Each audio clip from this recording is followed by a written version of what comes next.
God bless football, Mike Golic. God bless football, Taylor. God bless football, Stu Gatz. The smile you put on that kid's face every single week, you do it, man. He's not a kid, he's 31. You got to love it. It's good to smile on the day after Thanksgiving when everybody's full of food and pie and dessert. And that Thanksgiving food tasted better watching the Chiefs lose. I don't know what it was about that. Put it on the poll. Did your Thanksgiving meal taste better because you were eating it while the Chiefs were losing? My question is, does the pumpkin, we had pumpkin pie and apple pie. Ooh. Does it taste better?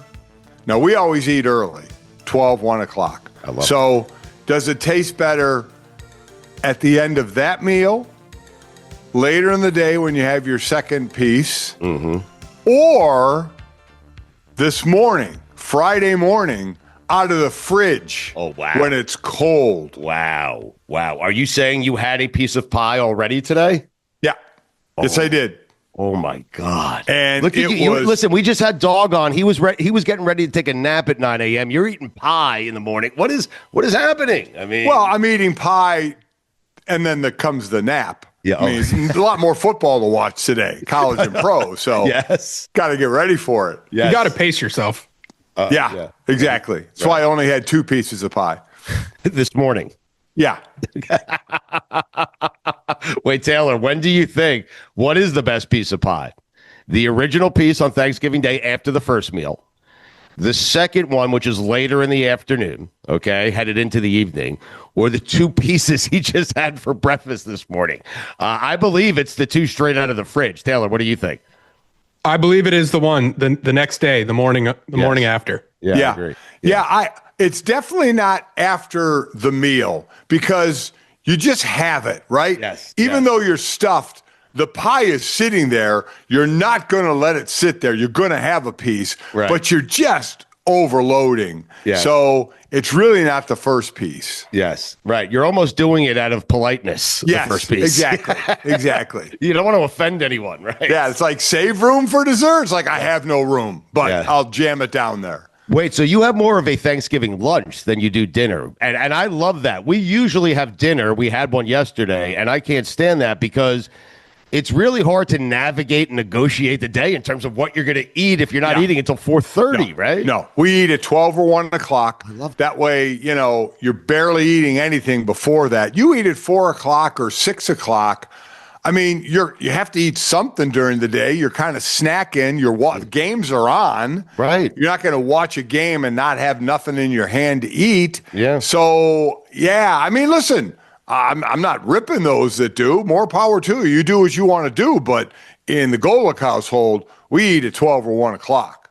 Then we eat again at 3 or 4 o'clock. Yes. Then we snack again at like 7 or 8 o'clock. Yeah. And then we get up and have pie the next morning. I feel like all families should fall in accordance with what the Golics do on Thanksgiving, and I think it should be a rule. I do. I think Thanksgiving rules determine Thanksgiving. What time we eat. I mean, And by the way, yes, all my Christmas decorations are up because Thanksgiving is a day, Christmas is a holiday season. Right. Okay. Who put those up? I mean, the wife and I, Chris and I. Yeah. We have 2 trees. Okay. No help from the kids or anything? Or kids. I got one kid around me, Sydney, and she's got 2 little kids. You think she's helping me put up decorations? No, I think she's throwing those kids in your lap and telling you to take care of them. Yeah. She got a 2-year-old and a 2-month-old. Yeah, she's a little busy because her husband is in med school, so he's gone.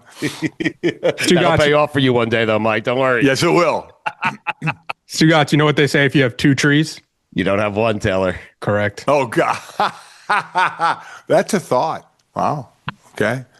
Why 2 trees? I mean, you know what? I don't know. Listen, our house. Left wing, right wing? Or? Our house used to have a real tree. Yes. And I dried it out every year. I'd forget to water it. And then you take it down and the needles fall everywhere.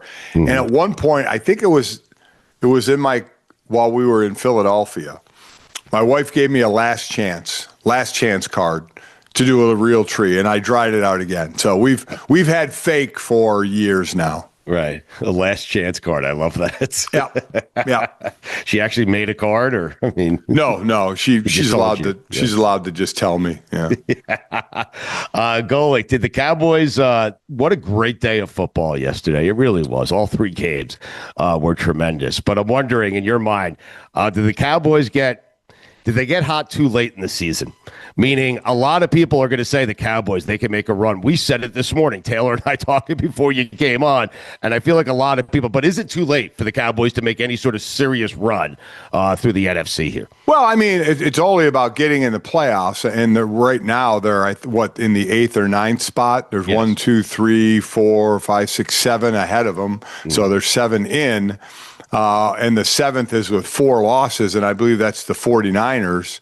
And the Cowboys have 5 losses. So, and Detroit has 5 losses. So, yeah, I mean, there's some work to do, but boy, they're hitting their stride now. And it's really not the offense. The offense has been great. Yes. It's the defense. Yes. You know, is Jerry Jones, I still will not agree with trading away Micah Parsons. Sure. But boy, oh boy, that defense is playing better. That defense definitely outplayed the Chiefs. The Chiefs defense. Yes, the Chiefs defense really wasn't getting much pressure, but that offense for Dallas, I mean, the Chiefs had 10 penalties. I think 4 interference penalties on slants. You run a slant to CD or to Pickens, it's either complete or it's a flag. Yes. Because they do such a nice job getting open. That offense is really, really rolling for the Cowboys, and the defense is vastly improved. It's so interesting, the job that Jerry has done and the other people in charge of the Dallas Cowboys, because you're right. We talk about that Micah Parsons trade. It wasn't a great trade. Not many people agreed with them making that trade, but he hired a coach that no one thought he should hire. He's turned out to be a pretty good coach, and he made that trade for Pickens. And he got Quinnen Williams at the trade deadline. He's done a good job, Jerry. Listen, he got Pickens. He got Kenny Clark. Yep. Then he got Quinnen Williams. Then he got Logan Wilson. Mm-hmm. I mean, he has definitely got pieces. Basically, what he said is Micah would take up a lot of the cap, but now he got a number of players to fill that void. And Brian Schottenheimer does not get enough credit. No. He is doing a great job, without question. Yes. The record, you may look at the record and say, why? The record's not that great. But what he has done to help turn that team around, it truly has been an organizational effort from management on down, making the moves that they made.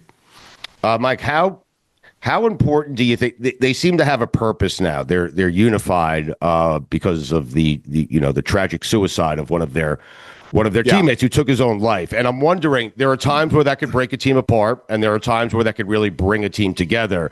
And I don't want to make too much of it because there's a man who lost his life, who took his own life. But how much in a team environment, in a locker room environment, at times things like that can really help propel a football team. Is that fair to say? Well, yeah. I mean, listen, we lost Jerome Brown. Now, it was different. It was in the summer. It was in June. Right. It was before the season started. But we still kind of rallied around that. We had a locker for him made up on the road.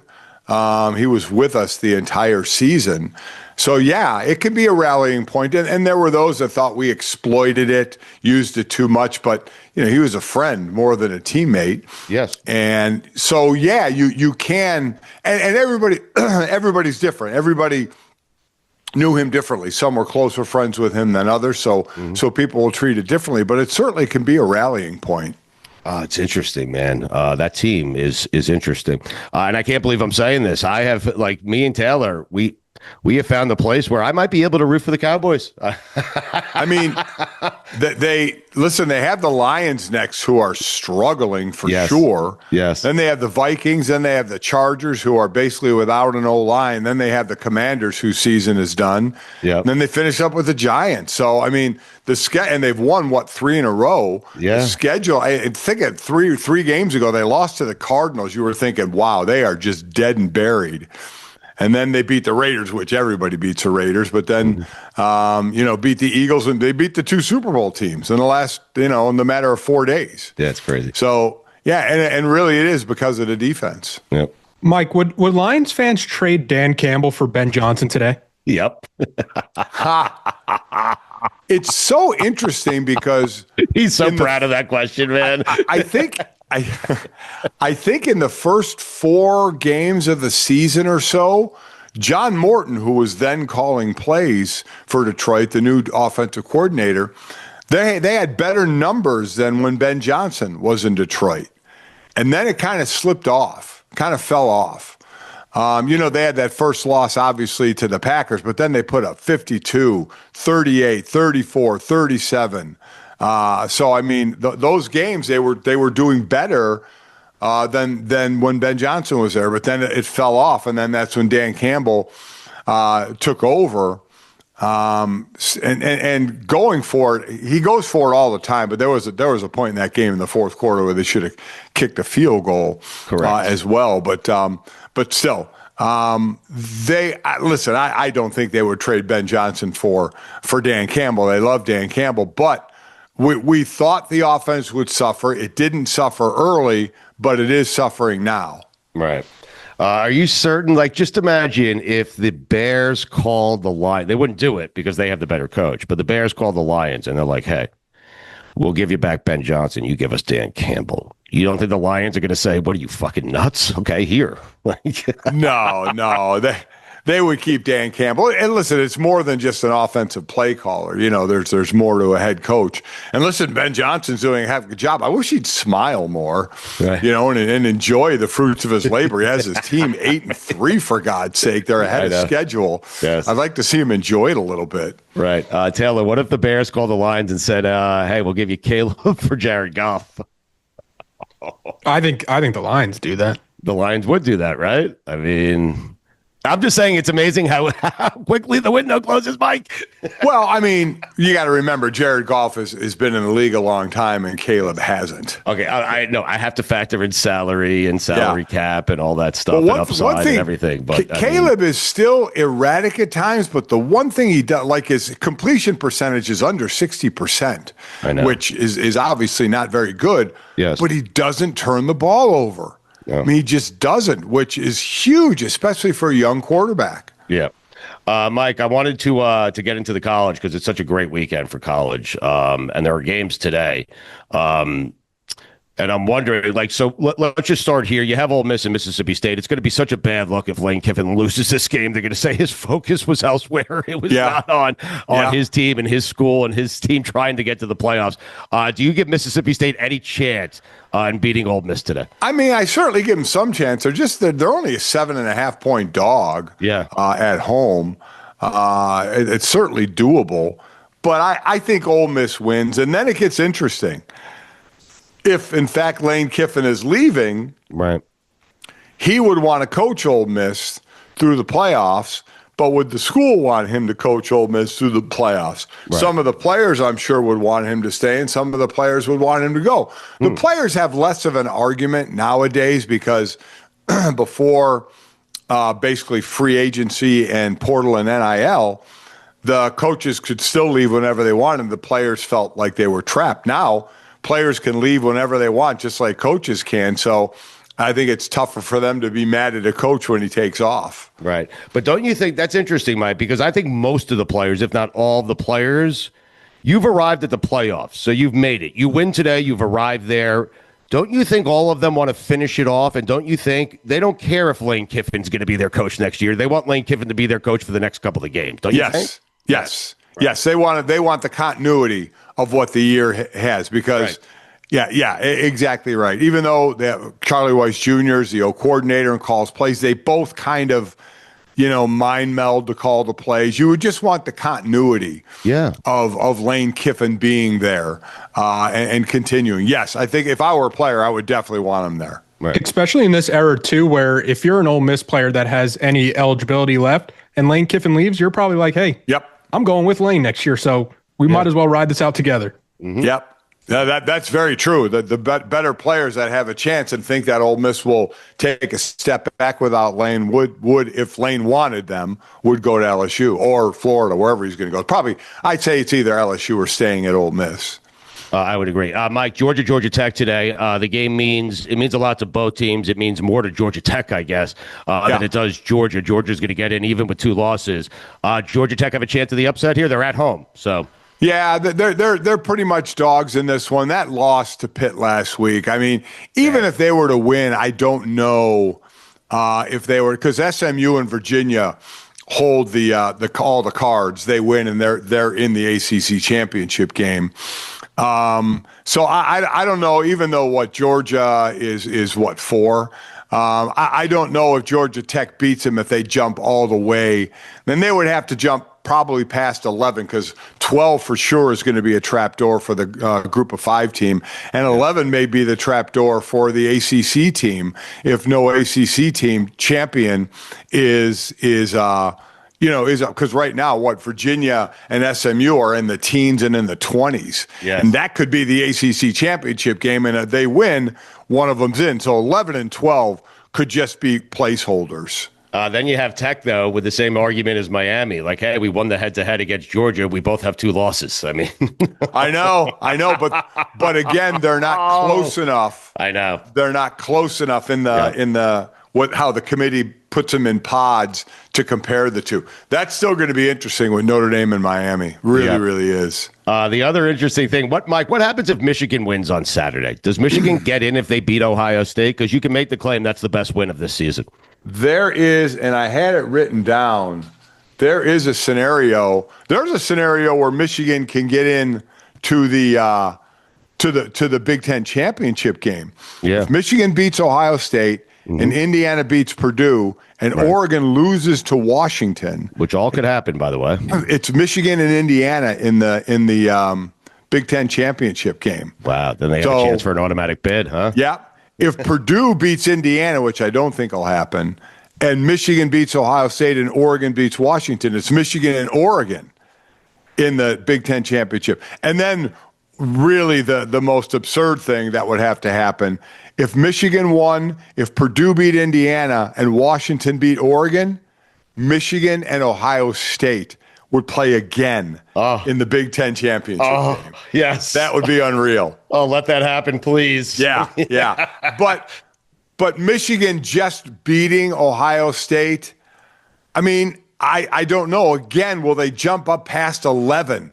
Because 11 and 12 are both, at this point, are probably both going to be gone for the ACC champ in the group of 5. Right. So they would have to jump to 10 or better. That would be Alabama at 10, Notre Dame at 9, Oklahoma at 8. So I don't know.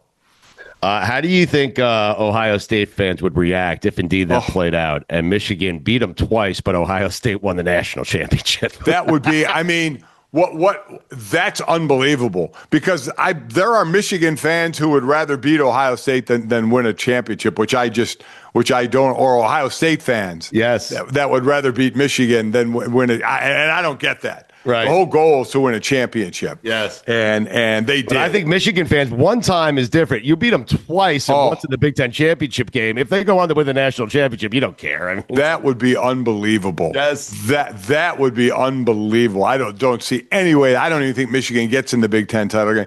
But Michigan was a 21-point dog last year. And they won. Right? And they won. Yes. So, I mean, God, who's to say? It's crazy. It's ridiculous. What are they? They're a 9.5-point dog in this game. Yeah. So we put this on the poll earlier in the week. What would Ohio State fans rather have this season? A national championship or beating Michigan? If they don't say a national championship, I don't understand them. I don't understand. Right. 66% of the audience said beating Michigan. Okay. Yeah. Now put this on the poll.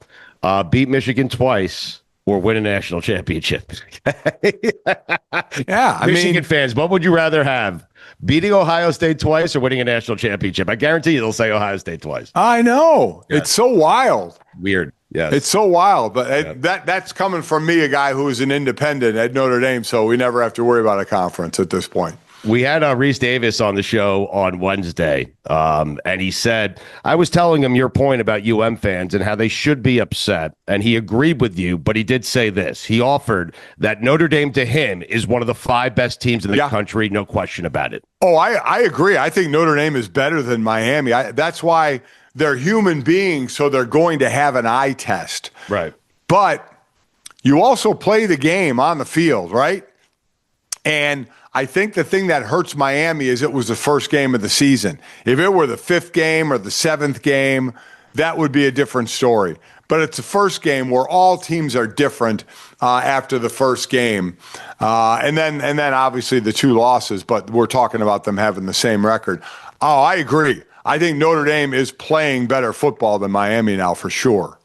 What if we treated Notre Dame and Miami like 2 bad kids and we were like, no playoffs for either of you? Shut up, Taylor.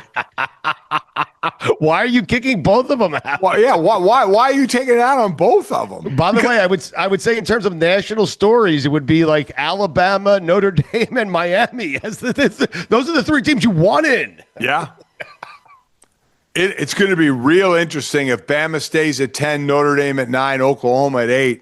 Yeah. How Miami gets in, because again, 11 and 12, who doesn't matter who's there, they're going to be gone, which is a weird thing. Yeah.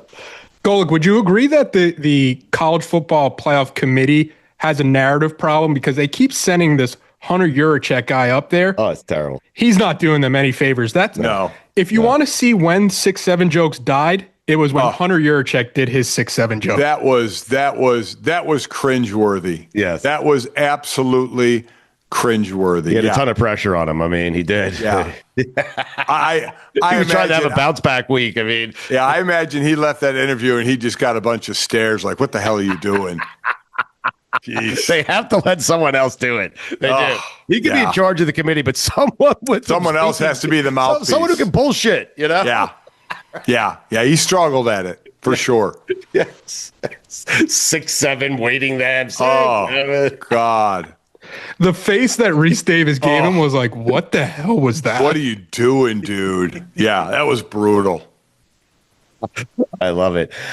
Taylor, why are you kicking UM and Notre Dame out of just because they're being babies and they're fighting with one another? And Golic's been very nice. Golic said earlier this week, that he would be upset if he was a Miami Hurricane. Oh, yeah. He understands it. He gets it.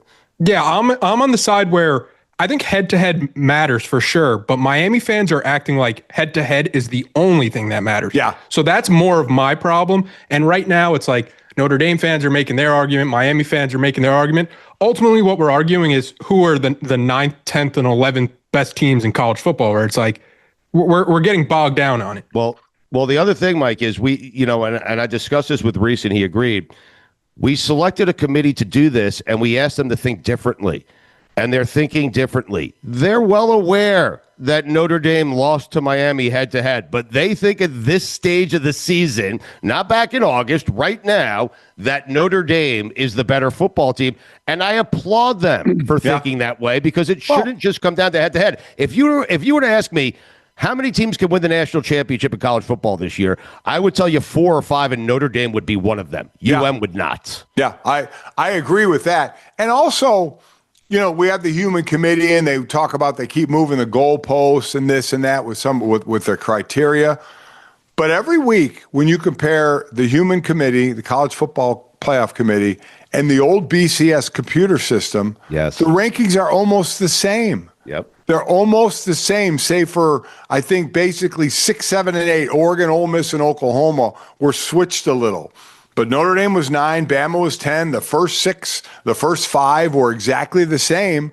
So that's basically exactly what the computer does, and the computer doesn't think about anything. It just takes information and spits out 25 teams. Yep. All right, Mike. Well, enjoy the football today. Enjoy the pie.